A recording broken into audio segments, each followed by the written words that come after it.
What's going on, y'all? Today we got Who is the GOAT? An original documentary, full. This is 2 hours and 30 minutes. You probably can see how long we watched from the length of the video, man.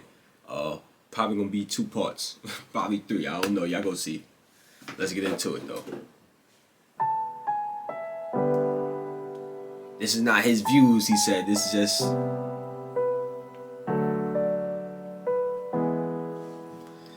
Get comfortable, y'all. Get comfortable, man. Get comfy.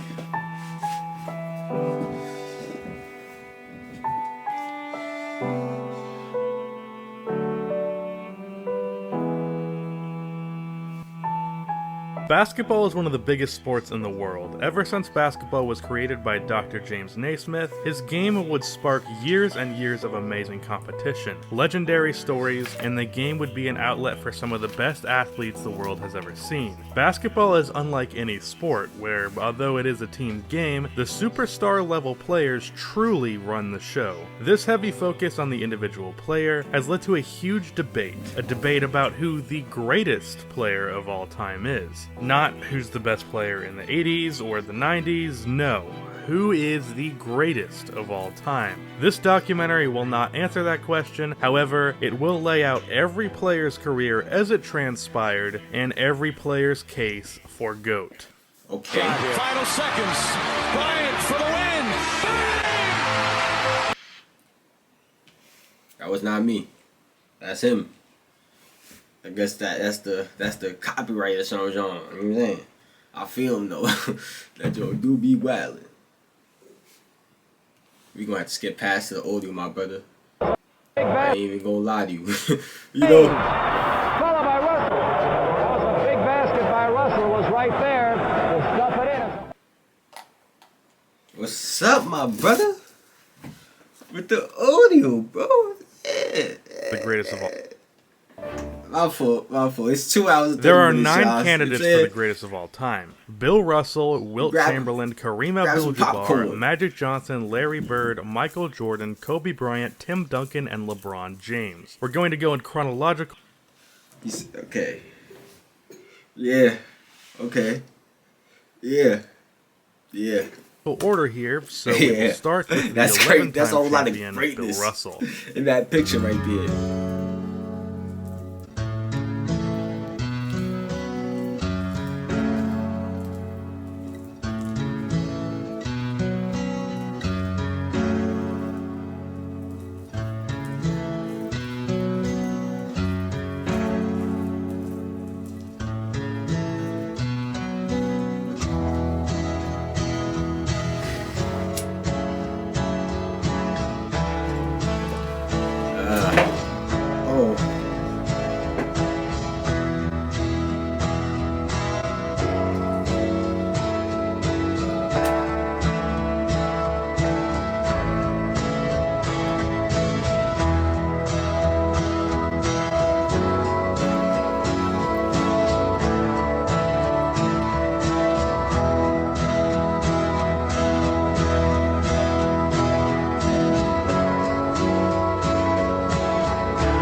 Oh, so this is the only footage they got of Bill Russell. That's why he only showed that. I think that's Russell's story begins in high school. Despite his towering height, he didn't stand out much in his first 2 years of high school. Due to his lack of offensive skill, it was hard for his coaches to put him on the court. He saw so few minutes that he actually shared a jersey with a fellow bench warmer. But after developing his defensive game further to a point where it was elite, he would shine in his last 2 years of high school. But due to his race, he did not get recruited to top basketball colleges. So after graduating, Russell would travel with an exhibition team. And it was with that exhibition team that he was finally able to show off his defensive prowess. At one of the games, a scout for the University of San Francisco was in the stands. The scouts saw potential in Russell, who was at that point 6'8" and very athletic, with a standing vertical that was 4 feet higher than the rim. So, Russell was offered a scholarship. In his sophomore year, 4 feet higher than the rim, 14 feet. When he's just standing and jumping, that is different. Russell led his team to the NCAA I'm not going to pause too much, y'all. receiving the MVP, 2 hours. I got to chill with the pause. points and 21.5 rebounds. He would win the championship once again later in I got to listen. Receiving the MVP, averaging 21.4 points and 21.5 rebounds. He would win the championship once again later in his career with the San Francisco Dons. Russell was taken second overall by the St. Louis Hawks in the 1956 draft, the 10th draft in NBA history. But being that it was 1956 and racial tensions were at an all-time high, the Hawks, who had an all-white team, traded Russell to the Boston Celtics in exchange for the 7th pick, Ed McCully and Cliff Hagan, who would both become Hall of Fame players. Interestingly enough, the Rochester Royals were planning on taking Russell with the 1st overall pick. But the Celtics coach and general manager Red Auerbach convinced the Celtics owner Walter Brown to guarantee Rochester's owner Les Harrison a series of shows performed by the Ice Capades, a skating show that was at the peak of its popularity in the mid-50s. The Celtics owner was a part owner of this franchise, so he offered to give shows to Rochester,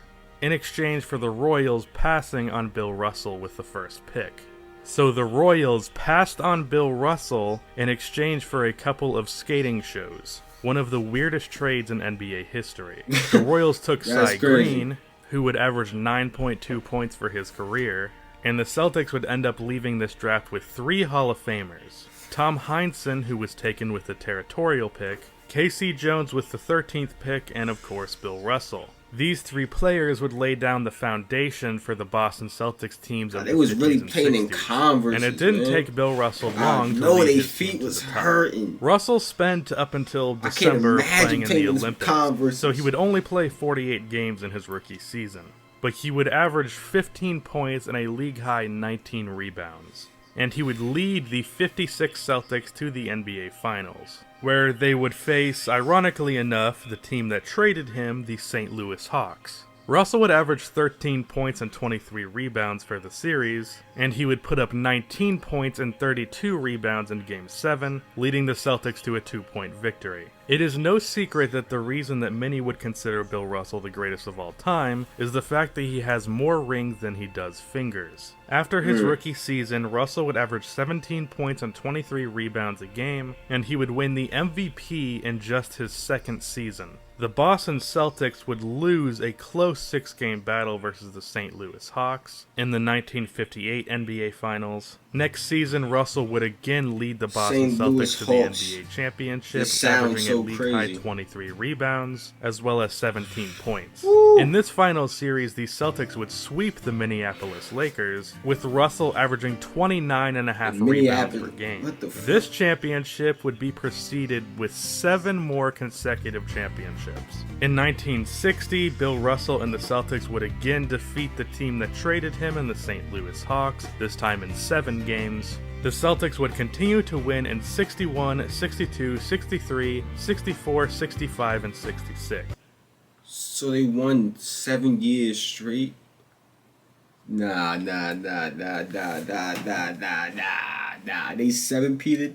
That's fake different. I just stopped pausing my phone. Beating the Hawks in 5 games in 1961, the LA Lakers in 7 games, the Lakers again in 6 games, the San Francisco Warriors led by Wilt Chamberlain in 4 games, the Lakers in 5 games in 1965, and the Lakers in 7 in 66. Utter dominance throughout that 8-year span. Over those 7 years, Russell would win 4 MVPs, average 16 points, 24 rebounds during the regular season, and he'd average 18 points and 26 rebounds as well as almost 5 assists for the playoffs. And after losing to the Wilt Chamberlain-led Sixers in 1967, the Celtics would again win the championship in 1968 and again in 1969. That leaves Russell with a career total of 11 championships and 5 MVPs. So Masquerade's coach of the Celtics, huh? You know I was only kidding. Kidding? Howard didn't think so. He asked me, were you really a friend of mine or just an actor? Well, what'd you tell him? I told him that you were an obscure actor. Ooh, after all those calls I've dialed to Seattle. Did you dial direct? Of course. I'll bet Howard doesn't make half that many calls to his friends. What friends? Good friends are for keeps, so keep in touch. Long distance is the next best thing to being there. That's an old school commercial or something. One of the unfortunate parts of playing in the early days of the NBA is a lot of the awards that exist today did not exist back then. For example, the 1969 season was the first season of All-NBA defensive teams, which was Russell's last season in the NBA, but he would still be selected to the All-NBA defensive first team. So it's safe to assume that Russell would have made all defensive first team every year of his career. Defensive Player of the Year also did not exist until 1982. So we can safely assume that Russell would have won at least 4 Defensive Player of the Year awards, because Russell was regarded as the best defender in the league for pretty much his entire career. And finally, Finals MVP did not exist until 1969. Where the first Finals MVP was given to Jerry West despite losing to the Bill Russell Celtics. So we'll just assume that Russell would have won 7 out of the 11 possible Finals MVPs. That would leave Russell with a career tally of 11 championships, 5 MVPs, 7 Finals MVPs, 4 Defensive Player of the Year awards, 11 All-NBA First Team selections, 13 All-Defensive First Team selections, 11 All-Star appearances, and 4 rebounding titles. Numbers-wise, he has career averages of 15.1 points, 22.5 rebounds, 4.3 assists on 54% field goal percentage. Now, once again, Russell's says 44 time period on the screen, though, my back brother. in the numbers. The It's all NBA good, though. did not record rebounds until 1973, 4 years after Bill's retirement. In his prime, it was speculated that Bill Russell averaged up to 8 blocks a game, with a career high of 17 blocks. Russell says that he averaged up to 15 a game in college. So let's just say that Russell averaged 6 blocks per game for his career. In 963 games, he would have tallied 4,815 career blocks. That is just short of 1,000 more blocks than Hakeem Olajuwon, who is first all-time. So that would make Russell first all-time in blocks, second all-time in rebounds, and 149th all-time in points. Russell's case for GOAT begins with him being the winningest player in not only basketball history, but sports history. 11 championships in 13 years. Pretty much being the best player on every team he was a part of up until his last 2 championships. He was also regarded as one of the best defenders of all time, one of the first bigs that could truly do it all on the defensive end. Because of his athleticism and speed, he could really guard anyone on the court, and he was potentially the greatest shot blocker of all time. Now, as for the criticism against Russell being the GOAT, he was not perfect. Though he was an 11-time champion, he notably had very good teammates. He played with 9 Hall of Famers all throughout his career, being on a team that had 5 Hall of Famers, including himself. It is also thought that Russell played in a weaker era of basketball, with less talent and less teams, which did lead to teams having a higher concentration of talent, but basketball was still relatively new and not that popular of a sport at the time. So top athletes were often choosing different sports to play, so the level of competition could not rival that of the 70s, 80s, and so on. And despite the Celtics' immense talent, they could have been a lot more dominant. They won multiple championships by a couple of points or a couple of lucky plays. They could have easily lost to the Lakers in a couple of finals. And when the Celtics finally had some comparable competition, the 1967 Sixers, they would lose in the conference finals. So while Russell did dominate his competition for nearly his entire career, he potentially did it against weak competition. Russell was also, despite his defensive dominance, a pretty mediocre offensive player. He never averaged more than 19 points per game, whereas every other candidate averaged 20 to 30 points per game a couple of times in their careers. With less production, you would expect higher efficiency, but Russell shot 44% for his career, which is the worst of the 9 candidates. So despite averaging the least amount of points per game of the 9 candidates, he also shot the worst percentage. Now when it comes to Bill Russell, you don't have to flip too many pages in the book of basketball to see the name Wilt Chamberlain. When the name Bill Russell is mentioned, the name Wilt Chamberlain doesn't fall far behind. And the contrast of these two players is really the contrast of what makes a great basketball player. Winning versus individual statistics, and Wilt Chamberlain no doubt had some absurd statistics. Okay.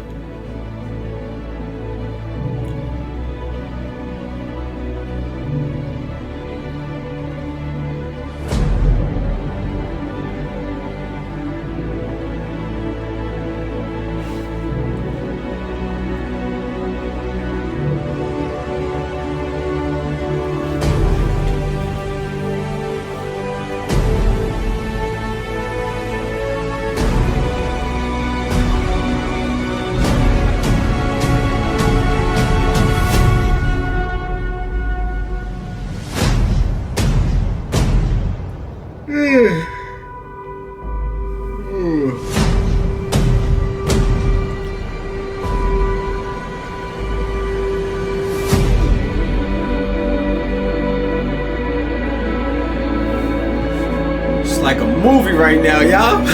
Wow.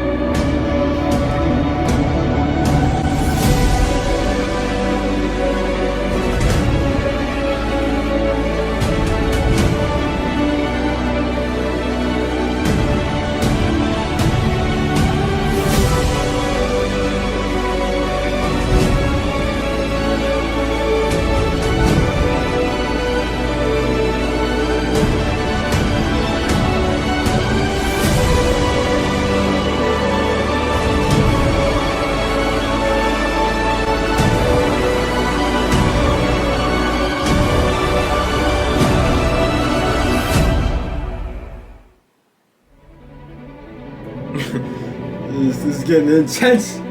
It's getting intense.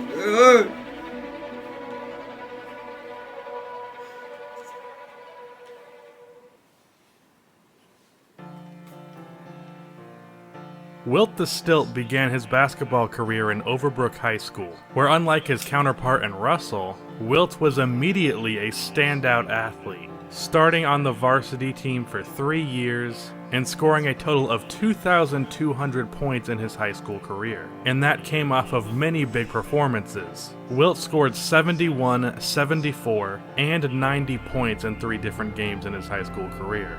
He averaged 44 points in his senior year, and in his 90-point performance, he scored 60 of those points in just 12 minutes. 1 quarter's worth of minutes, scored 60 points. Being nearly 7 feet tall in high school, Wilt was able to dominate his opponents inside for easy buckets. Wilt received the nickname The Stilt from a local writer covering high school athletics. All of his high school success led to him getting multiple scholarship offers from big schools. He eventually settled on Kansas.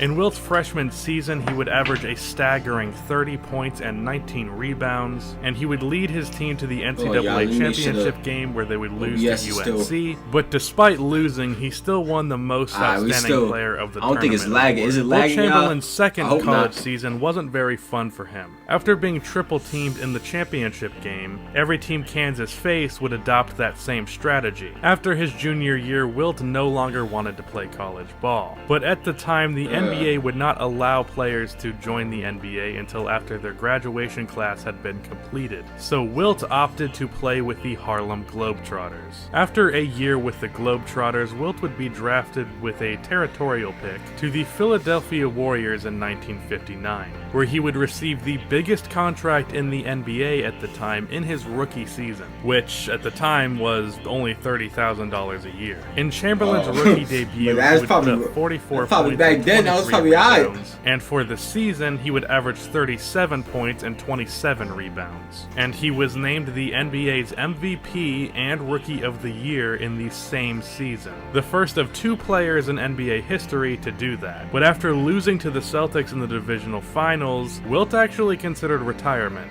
due to the feeling that he was unfairly treated in comparison to other more human-sized players. He would return though, having his already massive salary by the standards of those times doubled to $60,000 a year. He would average 38 and 27 in his second season. That season, he would become the first player to ever score 3,000 points in a single season, but unfortunately Wilt's outstanding play did not contribute a lot to winning. In his second season, Philly would get swept by the Nationals, and in his third season, despite averaging 50 points, 26 rebounds, boasting his infamous 100-point game, and averaging more minutes than there are in a regulation basketball game, being the only player in NBA history to put up 4,000 points in a single season, the Warriors still lost in 6 games. How to the does he Boston average Celtics. more? 50 What? points and 48 and a half minutes still wasn't enough. The Philadelphia Warriors would be relocated to San Francisco. It was overtime and then that a few much? years into him being in San Francisco, after years of team disappointment despite individual success, Wilt would be traded back to Philadelphia to the newly added 76ers, that just replaced the Philadelphia Warriors. This roster was stacked. Future Hall of Famer Hal Greer, multiple-time All-Star Chet Walker,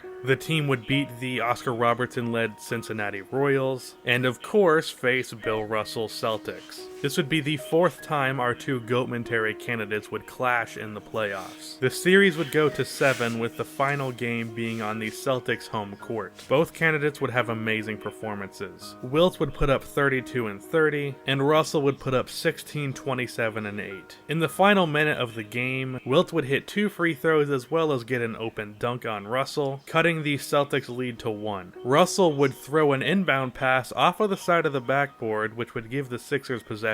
The Sixers, with a chance to win the game, would inbound the ball, and Greer's putting the ball on a play. He gets it out deep, and Havlicek steals it. Over the fence roll. Havlicek stole the ball. It's all over. It's all over. with the game within their grasp, the Sixers would lose, and Wilt would now be 0-4 against Russell in the playoffs. After that series, Wilt officially got the label of a loser. In the following season, Wilt would win MVP, and the Sixers would lose to the Celtics again in the playoffs. After this loss to the Celtics, many of Wilt's teammates were critical of him. Wilt would routinely skip practices, and was almost a separate entity from the team, which led to chemistry issues that didn't help against the Celtics. Sixers management also fired the head coach of the Sixers who let Wilt get away with this behavior, Dolph Schayes, in favor of Alex Hannum. Alex didn't let Wilt get away with this behavior and insisted that Wilt take a step back in his role as a scorer, opting for Wilt to be more of a playmaker, like his counterpart Bill Russell, take less shots and focus on defense. Wilt protested this many times to the point where it seemed like he would fight Coach Hannum, but Hannum, who is a 6'7", 209-pound former player, never backed down from the 7'1", 280-pound Wilt Chamberlain. This led to Wilt having immense respect for Hannum, so he gave in to his game plan. Wilt averaged a career low at the time, 21.1 points per game, but also averaged 24.2 rebounds and a career high at the time, 7.8 assists, and he shot a record-breaking 68% from the field. While his point production was far lower, his insane efficiency made this one of Wilt's most impressive seasons. And because of his success, winning his third MVP award, along with his teammates improving from the new style of play, the Sixers and Chamberlain finally defeated the Celtics. They would face Wilt's former team in the San Francisco Warriors in the finals. The Sixers would win in 6 games. Believe it or not, Wilt only averaged 17 points per game for the series, but he also contributed 28.5 rebounds per game and 6.8 assists. Next year, the Sixers would run the same game plan. Wilt would be the only center in NBA history to lead the league in total assists, averaging 8.6 a game and totaling 702. Because of this, Wilt would win his 4th and final MVP award, but unfortunately, in their matchup versus the Celtics, the Sixers were struggling with injuries. The Sixers still managed to go up 3-1, but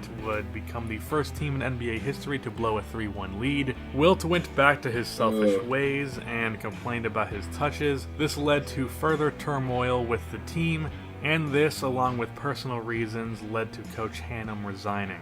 Then Wilt would be traded to the Lakers. Wilt had asked for this trade, but the reason for it has been heavily disputed. A disagreement with ownership over a legal dispute, unlisted personal reasons, Wilt feeling like he's grown out of Philly, even him wanting an opportunity to date white women was listed because that wasn't accepted in Philly but was in LA. Whatever the reason, Wilt was traded to the Lakers for Darrell Imhoff, Jerry Chambers, and Archie Clark. Wilt was joining a team that featured Hall of Famers Jerry West and Elgin Baylor, along with a plethora of talented role players. Wilt's start in LA wasn't without drama. He had turmoil with the Lakers owners and the head coach, who he felt catered the offense too much to West and Baylor and not enough to him. The Lakers still made the finals despite Wilt's struggles to fit in. Wilt would once again have to match up with his rival Bill Russell. Wilt would struggle mightily in this series, only averaging 11.7 points per game on 50% shooting. Late in Game 7, after Wilt had led a comeback, he would twist his knee badly on a rebound. Joined us Sam Jones, fouled out of the ball game. Here's Havlicek. Rebound coming off, and Chamberlain gets it. 5:55 to go, and Chamberlain hurt his leg on the play. Baylor. Russell with the rebound. 103 to 94. Chamberlain can't move, Chris. He's down there holding that knee. He really twisted that knee on that last rebound.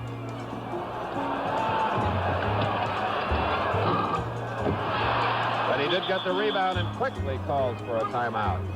20 seconds official timeout. He'd have to sit out for the rest of the game, and the Celtics would win Game 7 by 2 points. A brutal loss for Wilt and the Lakers. Him sitting was controversial because many didn't see the injury as severe enough to sit him for the last few minutes, which led the Lakers management to fire the head coach. Wilt would go down with an injury in the 1969-70 season after a good start with the new head coach of the Lakers, Joe Mulaney. He wouldn't play again until the last 3 games of the season. The Lakers still made the finals to face the New York Knicks, led by Willis Reed and Walt Frazier. The series would be tied 3-3 with Willis Reed going down with a severe injury in Game 6. The Lakers seemed to be guaranteed to win with Willis out. But in one of the most inspiring moments in NBA history, late in Game 7, Willis would play. Hobbling onto the court, he only scored 4 points, but played 27 minutes despite being severely injured. This inspired his teammates to beat the Lakers by 14. 2 years in a row, the Lakers choked away the series. Next season, the Lakers would bring back Gail Goodrich in free agency. They would face the Bucks in the playoffs, but with Elgin Baylor gone with an Achilles tear and Jerry West out with a knee injury,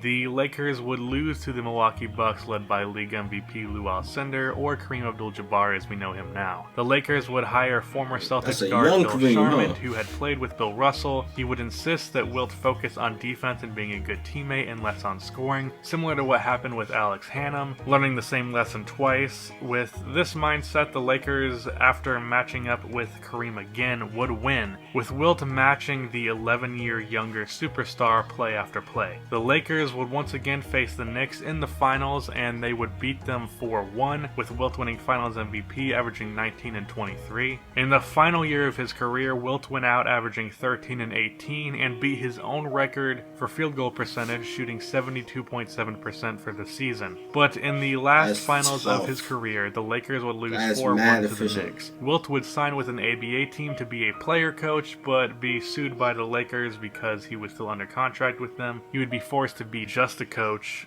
and after a year with the San Diego Conquistadors, he retired. When 7-foot 1-inch Wilt Chamberlain tried to get in a Volkswagen, people said it couldn't be done. Oh, man. It couldn't. Of course, there's plenty of room for Bill Cunningham, but then he's only 6'6".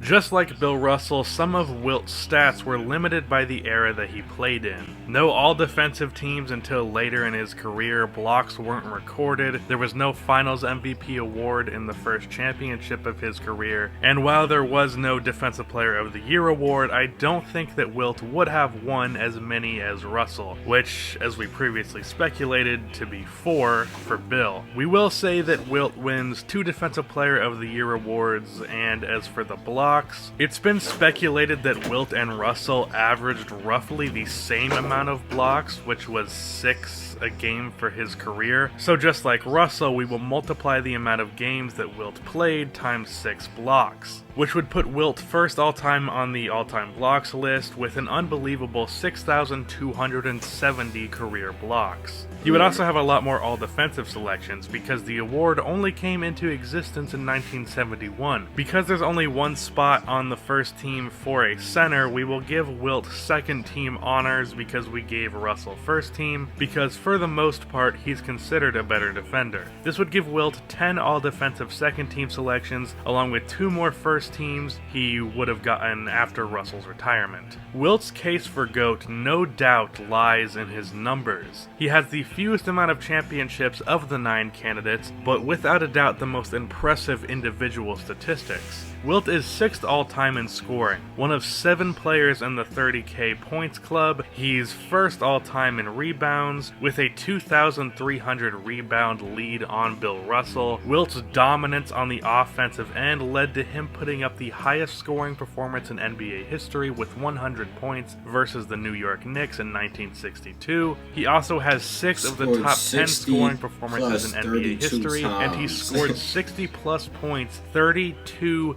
times in his career. Offensively, Wilt was arguably the most unstoppable force the league has ever seen, on top of his dominance on the glass and the shot blocking that would have put him number 1 all time. He won 4 MVPs in his career, won Finals MVP once, led the league in scoring 7 times, rebounds 11 times, assists once. He was the only center to ever lead the league in assists. He was All-NBA First Team 7 times, All-NBA Second Team 3 times, All-Defensive First Team 4 times, and All-Defensive Second Team 10 times. His dominance, along with his ridiculous scoring outputs, is the main reason many would call him the GOAT. But the dominance came as a double-edged sword. While his scoring made him individually great, the only time Wilt ever won in his career was when he sacrificed his offensive game. In 1967 and 1972, Wilt won by reducing his role offensively, so Wilt's dominance could be seen as a detriment to his teams. So while Wilt was great individually,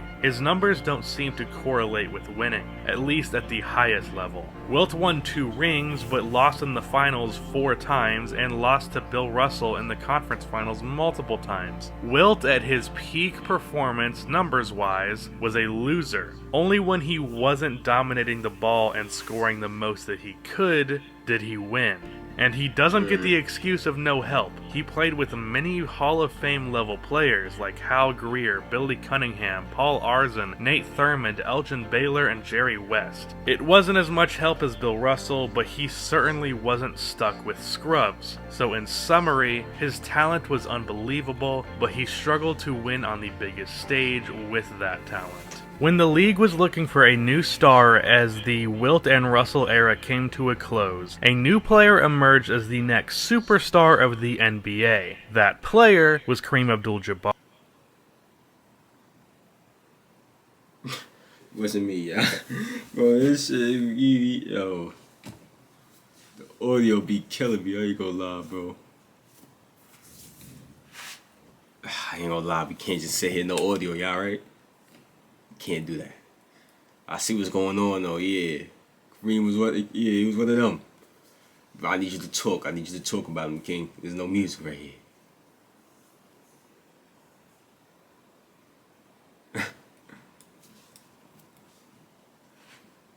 Word dominant. It can properly sum up Lew Alcindor's high school career better than the word dominance. Lew was 6'8" and dunking the ball at the age of 13. So naturally, in high school, he dominated. He led Power Memorial Academy to 3 straight New York City Catholic championships, a 71-game winning streak, and a 79-2 record overall. Power would also win the National High School Championship in Lew Alcindor's junior season. Alcindor would play college ball at UCLA UCLA. After playing on the freshman team in Lou's varsity debut, he would drop 56 points, a UCLA record, making a statement early for how dominant he would be. He would win Player of the Year twice, he was a 3-time first-team All-American, won 3 championships, winning Most Outstanding Player in the NCAA for all 3 tournaments, and he would be the first Naismith College Player of the Year in 1969. He was so dominant in college that he would be the reason for dunking being banned after the '67 season, a ban that would continue for a decade. The Milwaukee Bucks would win a coin toss with the Phoenix Suns for the first overall pick and draft Alcindor. In his rookie year, Lou would average 29 and 14, being second in the league in scoring behind Jerry West and his 31.2 points per game. The Bucks would also improve by 29 wins. He would obviously win Rookie of the Year, and he'd lead the Bucks to the second round of the playoffs, with playoff averages of 35 and 17 on 57% shooting. In the offseason, the Bucks would acquire Oscar Robertson in exchange for Flynn Robinson, who had just made his first All-Star appearance, and Charlie Polk.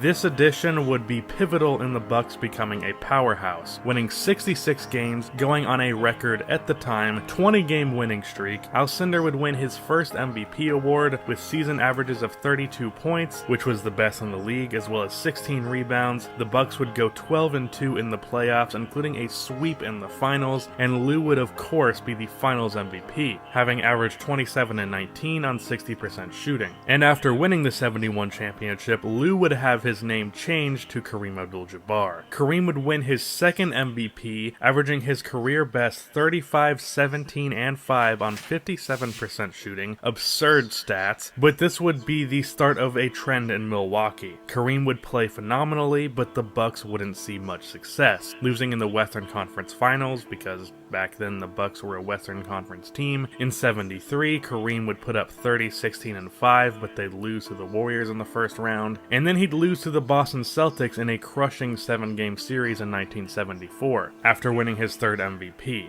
And in the 74-75 season, with Kareem missing nearly 20 games and Oscar Robertson retiring, the Bucks didn't even make the playoffs. Because of this lack of team success, as well as him feeling that Milwaukee didn't fit his cultural needs, with him being raised in New York, he wanted to play in a big city, so he asked to be traded to the Knicks or the Lakers. He would get his wish heading to the Lakers for Elmore Smith, who was a double-double center, Brian Winters, who would go on to be a 2-time All-Star with Milwaukee, Dave Myers, and Junior Bridgman, who would average 14 points per game for his 9 seasons with Milwaukee. His career with LA would get off to a great individual start. Kareem averaged 28 points, a league-best 17 rebounds, 5 assists, and 4.1 blocks a game. He would win his 4th MVP, however, because of old divisional rules, despite having the 4th best record in the West, they would miss the playoffs. He would win his 5th MVP in the following season. The Lakers would face the Portland Trail Blazers in the conference finals. Kareem would battle Bill Walton down low,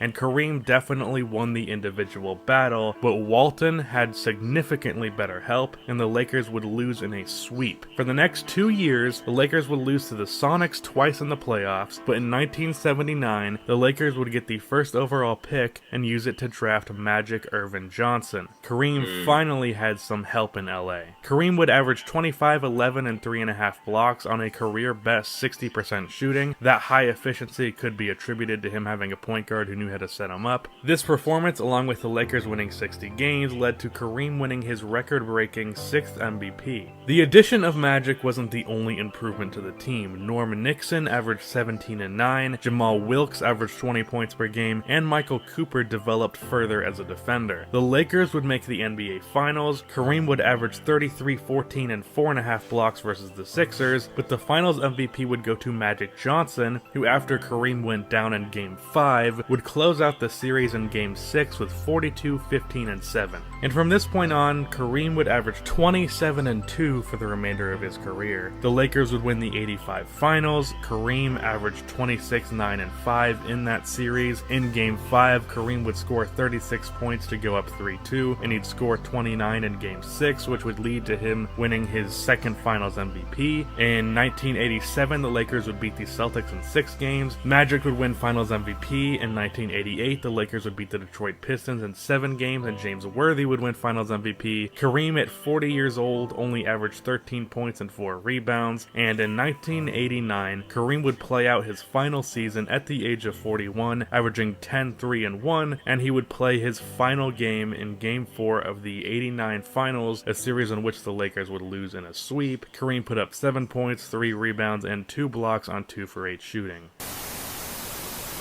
In basketball, is it better to be bigger or smaller? Bigger. Like us. Right, like us. Up top. Yeah.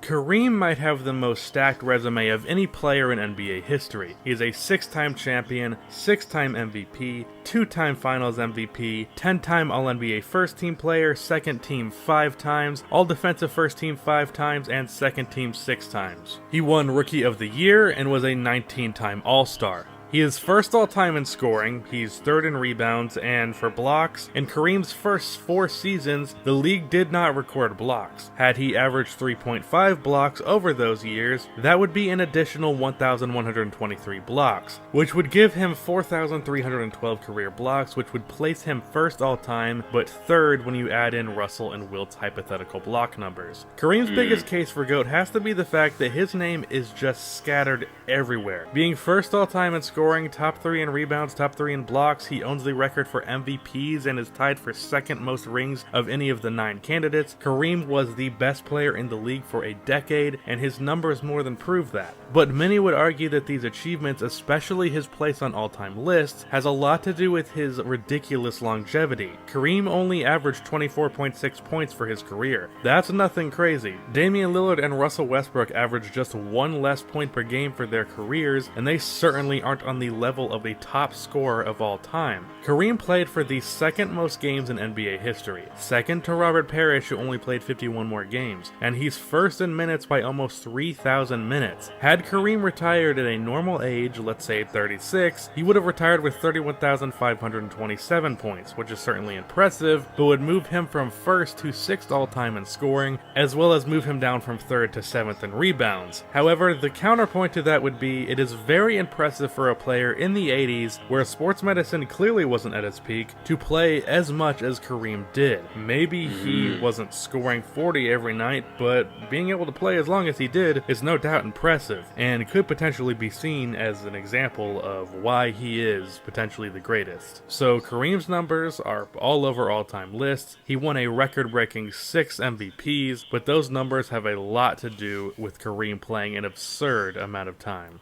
When the big man era of the 70s ended, a new pair of rivals came into the league, Magic Johnson and Larry Bird. And because we just ended...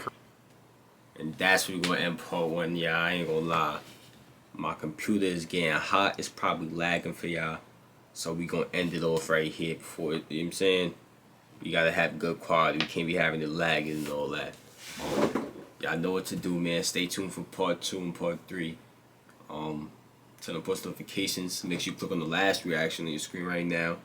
Let me know how y'all feel about this documentary so far, man. Let me know in the comments. And I'm out of here.